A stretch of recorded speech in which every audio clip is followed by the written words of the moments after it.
不知道大家听过这段传闻没有？1974年西沙海战期间，蒋介石先生下令开登护航共军，该事件曾在两岸互联网上流传了快30年。在很多充满民族情怀的大陆故事版本里，这段往事被描述的那叫一个荡气回肠，说什么当时共军东海舰队南下支援，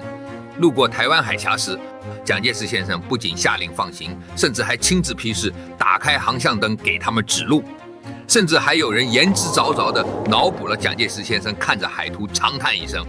西沙战事紧，民族大义为先，这种充满戏剧反差、贴骨柔情的故事，确实很符合大陆人对兄弟一必击于墙而外御其屋的心理预期。但在当时，两岸仍处于严密的冷战对峙状态，台湾海峡更是有25年未通行船只。蒋介石先生真的下令护航共军了吗？另外，面对阮文绍政权的求援和共军的舰炮，他打的到底是什么算盘？1974年1月的南海，那可真是按下葫芦浮起瓢。当时南越西贡政权的阮文绍，那是刚从美军手里接了一大堆洋螺，野心是膨胀到了极点。仗着手里几艘从美国人那儿搞来的2-3千吨级驱逐舰，就敢在西沙横着走。其麾下海军不仅非法占领了金银岛、甘泉岛，甚至还公然向守岛的官兵开火。大家得知到，当时的大陆南海舰队日子过得十分凄惨，手里的家伙事儿跟南越那些美式军舰比，代差明显。如南越的陈平重号、李长捷号，满载排水量都在2000吨到3000吨级别，火炮口径大，雷达也是全套美械。而大陆在现场的几艘扫雷舰猎潜艇，最大的不过才几百吨，在那巨舰面前，就像是几只围攻野猪的小猎犬。西沙海战爆发后，虽然前线的大陆官兵靠着他们刺刀见红的勇气打出了威风，但后续支援跟不上，眼见海权就要守不住，大陆海军总部急了，命令东海舰队立刻抽调第6支队的护卫舰18大队，紧急南下支援。这支小分队里有3艘核心，分别是505昆明舰、506成都舰、508衡阳舰。这3艘军舰都是共军仿制苏联李加级的01型护卫舰，满载排水量1300多吨。虽然在今天看来这只是小军版，但在1974年绝对是大陆海军的当家花旦。为了抢时间，这几艘蒸汽轮机的护卫舰在舟山基地连夜烧开水备航。但问题来了，路该怎么选？从舟山南下的2条路，一条是绕行太平洋，走巴士海峡，但这一绕就要多跑1000多公里，西沙那边的人可能早打光了。另一条则是直接穿行台湾海峡。虽然这条路径，但从1949年到1974年，整整25年间，共军的主力舰艇从来没有穿过台湾海峡中线。因为那时候的海峡不仅是地理屏障，更是两岸的停火线，谁过谁就可能挨炮子。毛泽东当时大笔一挥，定下了调子，走台湾海峡。同时他还加了一句很有名的话，我相信蒋介石先生还是有民族大义的。正是因为这句话，在后来的流传中被无限放大成了蒋介石先生下令护航共建。但事实真的如此云淡风轻吗？当时东海舰队接到命令后，不仅没有放松警惕，反而做出了建军以来最严密的战术部署。3艘护卫舰南下前，所有的100毫米主炮弹药全部推上膛，所有的损管队员在位，随时准备迎击可能出现的国军舰艇。而且为了保密，共军更是下达了最严厉的指令：灯火管制，无线电静默。为了避开国军部署在乌丘、东引、金门、马祖的雷达监控，这3艘船并没有大摇大摆走中线，他们采取的是贴着大陆领海基线的内侧航道，也就是走闽江口、海坛岛、东山岛这一线。在这3艘护卫舰通过海峡的那个晚上，海面上黑得伸手不见五指，船上连个烟头的光都不能漏。那么问题来了，既然是灯火管制、秘密航行，那传言中照亮夜空的航标灯又是怎么回事呢？这就要把视角切换到我们这里了。首先，我们先来辟第一个谣，所谓的蒋中正总统下令打开航向灯，甚至发出请通过信号，这根本就是以讹传讹。要知道，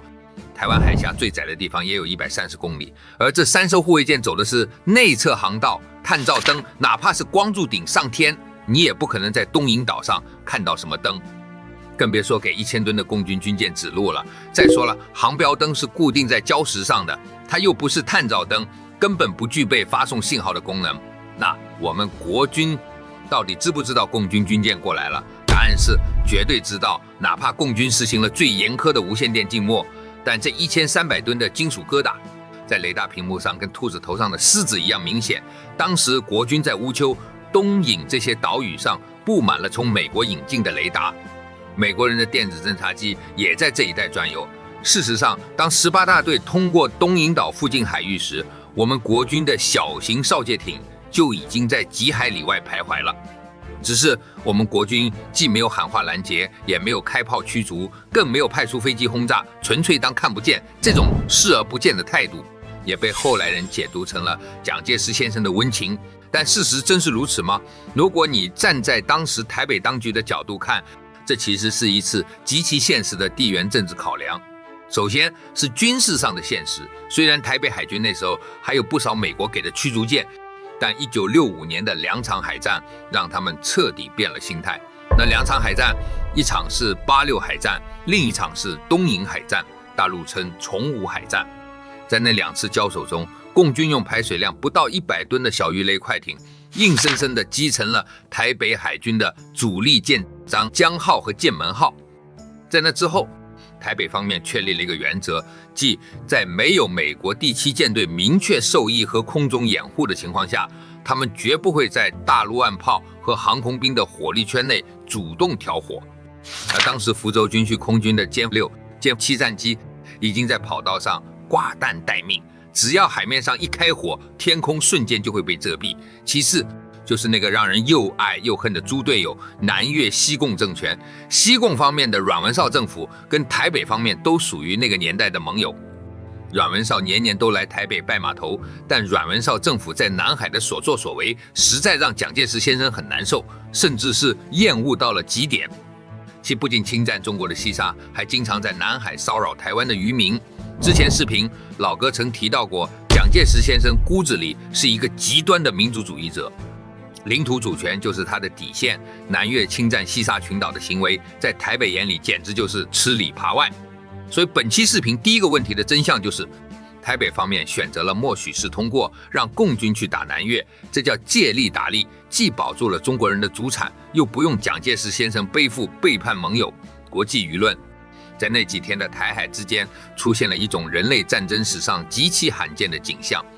共军的护卫舰在黑夜里静悄悄地走，国军的雷达站静悄悄地看，两岸的电波里甚至连一句对骂都没有。不过大家可能没想过，当时台北的媒体是如何报道这桩尴尬的海战的。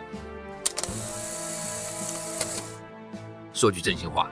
南越阮文绍政府在当时其实是把台北当成亲大哥看的。在那个年代，台北在西贡还有一个规模庞大的军事顾问团，阮文绍甚至专门请台北的将领去传授怎么进行防区管理。所以当西沙海战打响，共军军舰穿过海峡时，西贡政府是向台北发出过紧急询问的。南越外交部当时通过秘密渠道问：你们不是要反攻大陆吗？怎么能放任共军的增援力量过来？台北的回复非常有意思，大致意思就是由于气象和技术原因，我们并未在海峡观测到大规模舰队移动。这种理由是个人都不会信吧？但这就是台北给出的标准答案。更绝的是当时台湾岛内的舆论风向。大家看当年的中央日报在报道西沙海战时，出现了一个极其罕见的现象。受限于当年的政治环境，他们依然称呼对岸为共军或者中共军队，但你在报道西沙海战的头版头条里读不到一点点恶意。相反，他们巨细靡遗地报道了南越怒涛号护卫舰是如何被击沉的，详细刊登了南越军官范文洪少校是如何被俘虏的。字里行间透着一种中国海军痛击南越侵略者的快感。这种看热闹不嫌事大的倾向，其实就是蒋介石先生的一种表态。他要让全台湾的人知道，虽然我们跟大陆不对付，但在保卫疆土这件事上，大陆干得漂亮。而且当时台北的军事专家还专门分析了共军的战术，他们对共军那种小艇打大舰，在几十米距离上用机枪扫射敌舰驾驶台的疯狂劲儿，深感震慑。这种震慑背后其实也有一种隐隐的民族自豪感。蒋介石先生当时的心态其实很现实，这地方我现在去不了，对岸去了，守住了。那就是帮我守住了脸面。如果阮文绍那个猪队友真的占了西沙，台北方面反而会陷入极大的战略被动。难道国军要去跟南越开战收回西沙吗？那会彻底得罪美国。所以放行18大队是台北在那种复杂局面下最智慧、最硬气的一个选择。这3艘护卫舰准时到达西沙，彻底断了南越反扑的念想。这场海战的胜利不仅仅是军事上的，更是两岸在民族大义上的一次隔空击掌。经此一役，海峡航道正式对大陆的海军常态化开放。那么，既然开灯护航是假的，为什么我们今天依然愿意相信这个美丽的谎言？西沙海战的结果，每一个中国人都会觉得解气。我们以极小的代价，不仅击沉、击伤了南越的护卫舰和驱逐舰，更收复了甘泉、珊瑚、金银3岛。西沙群岛从此稳稳地握在了自己人的手里。那3艘穿过海峡的护卫舰，虽然没有直接参与那场最激烈的炮战，但他们的意义在于，他们告诉了世界，中国海军的主力可以随时出现在南海的任何角落，没有人能阻挡。至于为什么我们需要戳破蒋总统开灯这个段子，因为真实的历史比段子要厚重得多，也更有尊严。虽然写这个段子的人初衷是善良的，他想表达一种超越政治的民族共识，但我们要明白，真实的蒋介石先生没有那么浪漫，真实的共军也没有那么依赖运气。共军之所以能穿过海峡，靠的是对自己实力的自信，靠的是福建沿岸那几百门蓄势待发的重炮。而蒋介石先生的选择默许，靠的是他对民族大义最后的一点坚持。这种基于实力的默许，比任何开灯引导都要来得厚重。我们要记住西沙海战，不应该记住那个虚构的航标灯，而应该记住那些在硝烟中牺牲的英雄们。记住274号艇的政委冯松柏，记住周锡通，记住那些在狭窄船舱里用身体堵住弹洞的年轻水兵。他们守住的不仅仅是那几个岛礁，更是两岸中国人共同的海权尊严。现在的西沙早已是风平浪静，万吨大驱在那里巡航，我们的渔民在那里安居乐业。如果我们今天还需要靠编造一个故事来寻找自豪感，那是对前线将士勇气的一种降维打击。中国人的领土是我们自己一炮一弹打回来的，不是谁让出来的。说到这里，我想问问在座的各位，如果1974年蒋介石先生真的下令拦截，历史会走向何方？欢迎在评论区留下你们的推演，我们一起在历史的假设中寻找真相。我是你们的军事历史博主，感谢大家的耐心观看，我们下期节目不见不散。